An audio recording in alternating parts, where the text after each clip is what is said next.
હું પ્રદીપ રાવલ જામનગરથી બોલું છું. અમે તારીખ 15ના રોજ મોરારી બાપુની સપ્તાહ જે શ્રીનગર ખાતે હતી એના માટે નીકળેલા. જામનગરના કુલ 50થી 60 વ્યક્તિઓ હતા. મોરારી બાપુની સપ્તાહ તારીખ 18થી ચાલુ થઈ અને 4 દિવસ બાદ અમને એવા સમાચાર મળ્યા કે ભાઈ પહેલગામમાં આવો એક ખરાબ હાદસો બની ગયો છે અને ઘણા બધા લોકોના મોત થયા છે.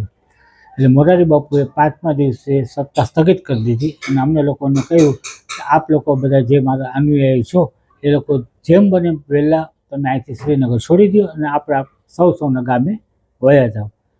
પરંતુ કેવી રીતે થયું? રસ્તા તો બંધ હતા. રામવનમાં લેન્ડસ્લાઇડિંગ થયું હતું એટલે જમ્મુ શ્રીનગર હાઈવે બંધ જ હતો અને બીજો રસ્તો હતો મુગલવારો.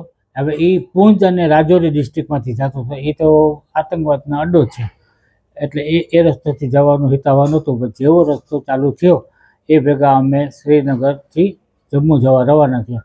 જેનું ભાડું 500થી 600 રૂપિયા આવે એને 2500 રૂપિયા ભાડું આપ્યું અને 6-7 કલાકના રસ્તામાં અમને 18 કલાક લાગ્યા પહોંચતા. પછી જમ્મુથી અમે ગાંધીનગર કેપિટલ ટ્રેનમાં આવ્યા. એ વેઇટિંગ ટિકિટ હતી. ત્યારબાદ ઇન્ટરસિટીમાં આવ્યા.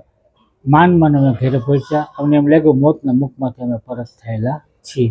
ત્યાંને લોકલ પબ્લિકનો બહુ સપોર્ટ હતો. રિક્ષાવાળા એમ કે ભાઈ પૈસા ન હોય તો મારે રિક્ષા ભાડું નથી જોતું. હોટલવાળાએ અમને અમારે જે રાખી હતી 8-9 દિવસ હોટલના રેટમાં કન્સેશન આપ્યું. એટલે લોકલ પબ્લિકનો ટુરિસ્ટ પ્રત્યે બહુ સરસ વ્યવહાર હતો.